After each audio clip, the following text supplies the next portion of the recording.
Okay, so I am with Julie Ann Emery, famous from Fargo, Better Call Saul, and currently on Preacher as Lara Featherstone. I'm so excited about this interview. She's one of my favorite characters on the show, and she's with me now. So, Julie, how are you doing today? I'm really good. That was such a sweet introduction. Thank you. Oh, no problem. Question I have for you, because it's such an interesting character you're playing on Preacher, was when you were cast as Featherstone. What was the approach as an actress? Did you say, okay, because the show's based on comics, did you jump into reading the comics now, like about the character, or do you kind of just go from the script and not want to touch that? I am a big nerd actor wise. So I immediately jumped in. I actually jumped into the comics during the audition process because I really wanted the role badly. Um, and there is like the beating heart of Featherstone is straight from the comics for me in terms of building out my backstory and who Featherstone is. But there are added dimensions to Featherstone for the show that had to come straight from like script that was coming in from the writers and stuff.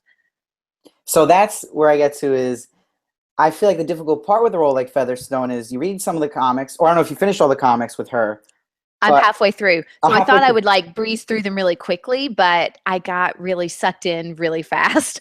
Yeah. So I didn't want to read them quickly. So I got through where I thought we would get to this season in the show, and then I started like reading them, more for pleasure. So, Okay. yeah, so So I'm going through. I've gotten to like the Featherstone backstory bits in the comics, and yeah, but in terms of, I'm about halfway through.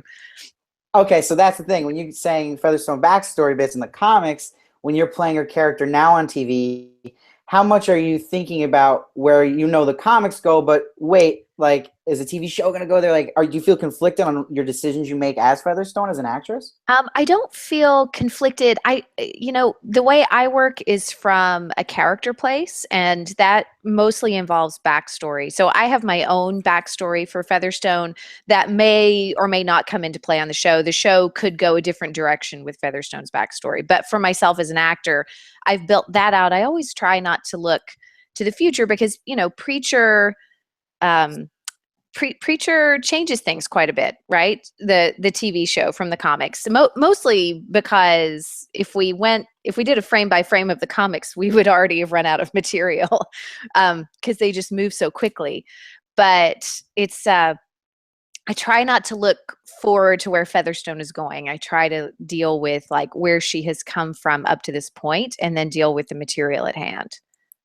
That is a really good strategy, I think, for sure. And it's interesting you say that if they went straight to the comics, yes, they'd be breezing through way too quick. So I think it's smart how the creators are handling like taking their steps with it and still making sure it's a solid show and a good pace.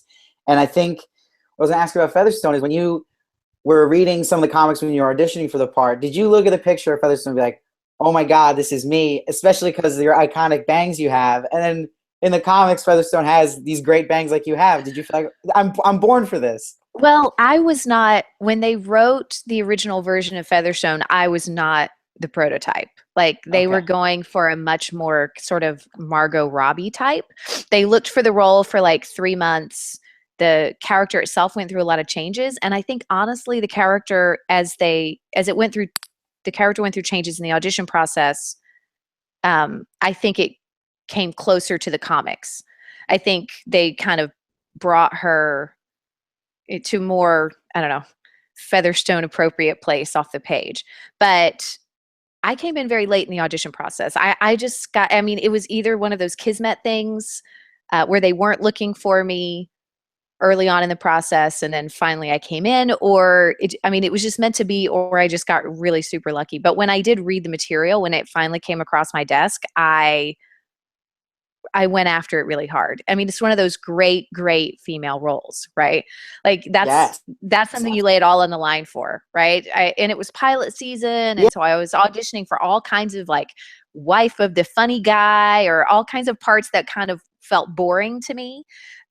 So to have something like Featherstone come pop up on my computer from my agent it was just thrilling. Yeah, That has to be amazing. I mean, like, I feel like yeah. it's always a dream to play any sort of villain, especially female villains nowadays, because they can definitely be the coolest. And I think you're playing it so well. Oh, Now, thank you. no, no problem. When you got the your agent contacts you about like, this possible audition, did you know at first it was a Seth Rogen, Evan Goldberg project from season one, or were you like, did they just tell you that? Did it add nerves to the whole No, process for you? I was a fan of season one. Okay. I had done a couple of readings of a play in New York with Anatole Yusuf, who was one of the angels on season one, Oh, okay. and yeah, and so I watch almost everything on AMC. Anyway, it's very much up my alley. I'm a Better Call sci-fi Saul alum. fan. Yeah. Yeah, I'm a sci-fi fan. I'm a fantasy fan. It's the show really is right in my sweet spot. So I was a big fan of season one already. That added to the pressure for me because I like the show. I've I am a fan of what AMC does in general. So the idea of I don't know, landing on an AMC show full time was incredibly appealing to me as an actor. Sam Catlin comes from the Breaking Bad writers' room. That was as much pressure to me as Seth and Evan. But even though Seth and Sure, Evan sure. are amazing, but like, Oh, yeah. I'm enough of a nerd about what we do in the business to go, oh my God, that's Sam Catlin. So it Yeah. was, And and I Breaking think the Bad's like the actor, gold. Yeah. yeah, exactly. And the actors on the show are so very high end. There's a very high level of work happening, even though the show is a comic book series and it goes to such wacky, crazy places. There's always like a grounded, wonderful acting space happening with the other people on set. Yeah, and I was gonna say with this last episode of Preacher we just saw, with it really delving into the Grail and you, Harry Star, and Yeah, Hoover. we finally got the villain trio together, right? Yes, We finally got that going on. and what I love about that is like you have the good guy trio and then you have a villain trio. So it's like an Totally. awesome like triangle versus triangle thing. And deeper into that, it's also you got a little love triangle in both because we see Hoover is kind of obsessed with you, they're hinting at, and you're obsessed with hair, and he's Yes. obsessed with strange fetish porn. So it's like Yes, he's obsessed with power and his own thing for sure. And he continues.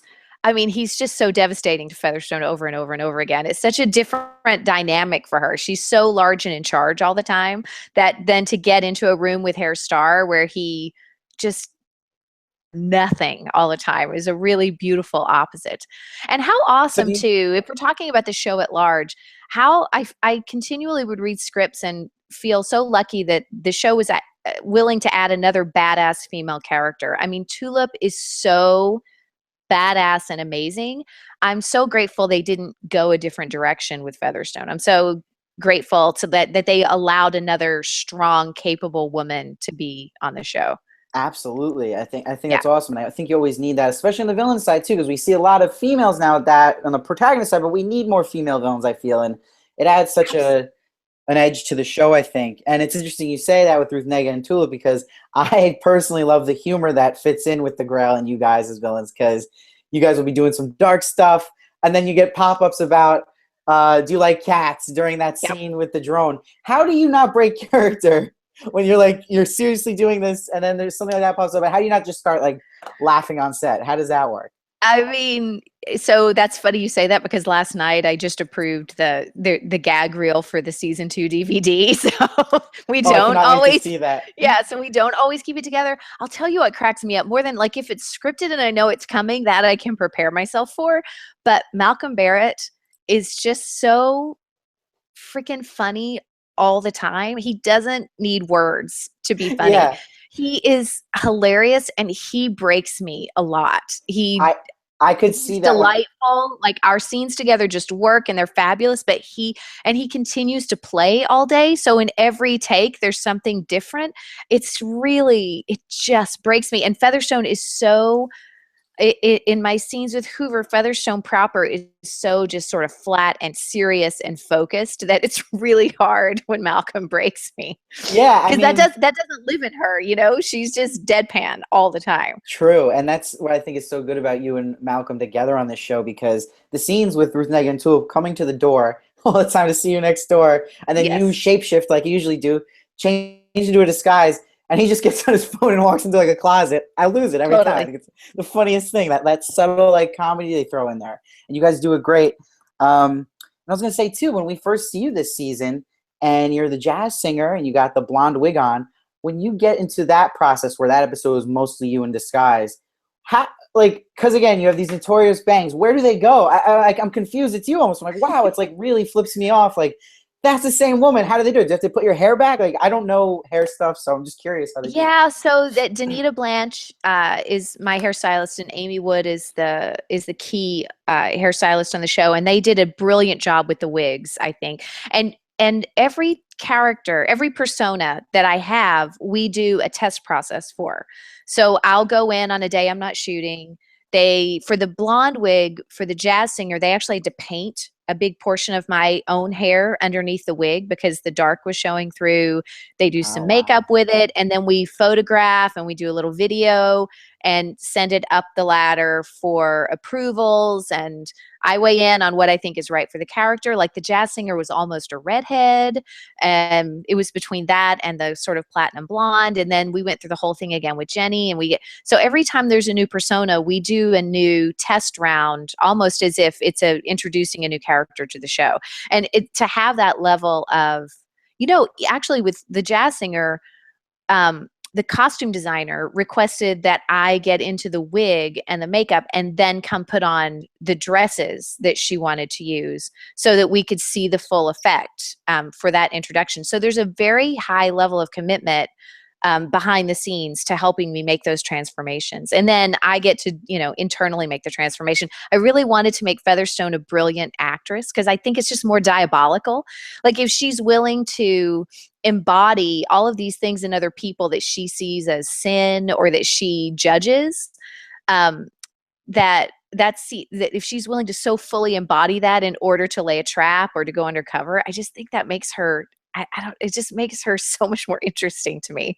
Yeah, I would agree with that. And I think Yep. you have such an opening here where I think the most exciting part about Featherstone is you have endless possibilities of what you might transform into in one disguise. So like I Yes. feel like you And must be super excited about that. as an actor, it's a complete thrill, right? So I've always latched onto transformation as an actor from role to role.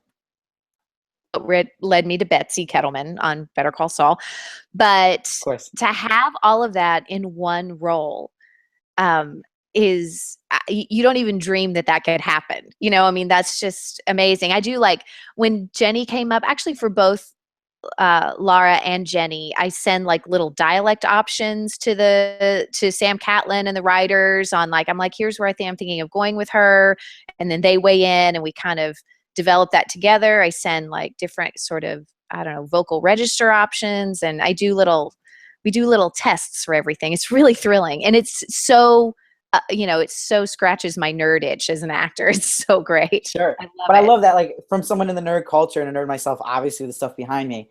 I think we love seeing actresses and actors that embrace that nerd side and that, oh, they're actually into this and they're not just doing this for a check. And that's what's so cool coming off about you, that you really enjoy it for what it is and the art of it, and Yeah, I you mean, what's the appreciate it. fun of it otherwise, right? I mean, what's the Yeah, fun of it if you're not going to deep dive all the time? And that also sort of feeds Featherstone. Like Featherstone herself would go all the way 150% with all of these personas. It also plays into who Featherstone is, like her sort of her commitment level and how she goes about life and her focus level. She would run with it as far as she could possibly run with it. yeah, no, for sure. And I mean, I think also we see with Featherstone where this like endless possibility with her comes in is with the Glock she fixes uh, in front of her star. And then I saw on your Instagram you posted a training video of that. So I was gonna ask you, are you getting out into like Keanu Reeves training for John Wick mode, or like are you gonna be good at all this and doing your own stunts? Like what is this process now? I do like to do as much as I can do stunt wise. I hope that we'll see some fight action from Featherstone Hell down the line. yeah. I mean, we don't have a season 3 yet, but should we get a season 3 and should the show continue? And I actually, John Koyama, our amazing fight choreographer, and I did like a little training session just so he could sort of see what I can do. I have a purple belt in Taekwondo, which is Oh only like a fourth. wow. That's only like a fourth level belt. I had to stop when we started sparring so much. I kept getting hit in the face, and that's not good when you're an actor. Oh. So, but I've been toying with going back to that since I'm doing Preacher now. But I will always do as much as I can do because that's in whatever area. Like there was an option to shoot the gun bits in that scene as their own thing, like as their own close up, so that I didn't have to do it take by take. And I was like, no way. So I immediately went to her armor, who is a former NOLA police detective, and he is also an instructor on their firing range now. And he taught me. And I mean, I've worked with Glocks before, but I've never taken one apart. And then I bugged him every day, like every single day I would show up, whether I was working or not. And I would just, knock on the door and I'd say, TJ, can I have my gun? And I would just practice and he would just let me. I mean, I must have driven him nuts, but I wanted Michael Dowse to be able to shoot the scene however he wanted to. And I just thought it was cooler. B, as an actor, it just feels awful to have an expertise as a character and not be able to illustrate that. I mean, it's just that disconnect never sits well with me. And I don't know, I also just like it. I mean, why wouldn't you go for that skill set if the tools are there for you and they're willing to teach you? Why wouldn't you go for that, right? Yeah, no, I also I wanted, agree. usually if you're taking apart a gun or cleaning a gun, that's your primary focus. And I wanted the primary focus in the scene to be Hair Star instead of the gun. So I really wanted it to be second nature. So I did it until I could almost do it without looking at anything. I did it until it felt like muscle memory. That's amazing. Like, that is props to you for putting that extra effort. I like it a lot. Yeah. It showed for sure. And in that scene, I was gonna ask you too, with Featherstone, why do you think she has this obsession and wanting to impress Hair Star so much? Is that like that common psychology where he's kind of ignoring her and it's that cat and mouse thing where she wants the attention because she's not getting it? Where is that rooting from, you think?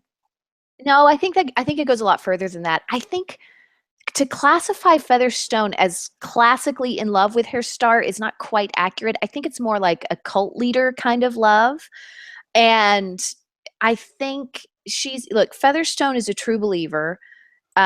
She's in the Grail because she's a zealot. Something has happened to her in her past that broke her on the inside and made her capable of the things she does now. Um, I feel like there's like a black void where her heart's supposed to be. And that's where Hoover fits into her life, right? Hoover still has his heart intact, right? So Hoover kind of drives her crazy, but she knows she kind of needs him on a humanity level. But Hair Star Featherstone believes that the world has gone to hell, that darkness has taken over the world. That's why she's here. And if she has to blow up the world, apocalypse, in order to save it, that's what she will do. And that's what she's willing to do. So Hair Star represents that level of commitment and that level of strength to her. I mean, he just is total strength and devotion and focus to her. Like, he is everything she thinks that the Grail should be. He's willing to do whatever it takes. He never questions himself. It's a cult-like thing, you know? Yeah, wow, I think you totally cleared that up for me, and that's makes me really excited too, because I like that it's not as cut and dry, and it leads to that cult thing, and that's what's so cool about the show is like there's a lot of sick stuff, it gets deep, gory, and there's so much humor, and it's really going for it. The show in general is just not like anything else on TV, which I really appreciate because it's such a crowded field now. But Yeah, that's and good what for Preacher's a breath AMC, of fresh. man. I mean, every Yeah, time I hell see yeah, something online that they say, "Oh, they'll never let them do this from the comics," and I'm like, "Yeah, we're kind of doing yeah, that." Like, I'm yeah, like, so I exactly. mean, AMC took a big risk putting Preacher on the air. I mean, who does a TV series of Preacher? If you read the comics, you do not look at that and think it can exist on television. But then Exactly. AMC continues to take risk over and over and over again. I mean, even just having what seems to be a sympathetic Hitler on the show, I'm sure they're losing advertisers over. So like Absolutely. they're totally committed. They love that the show pushes the envelope, and they are.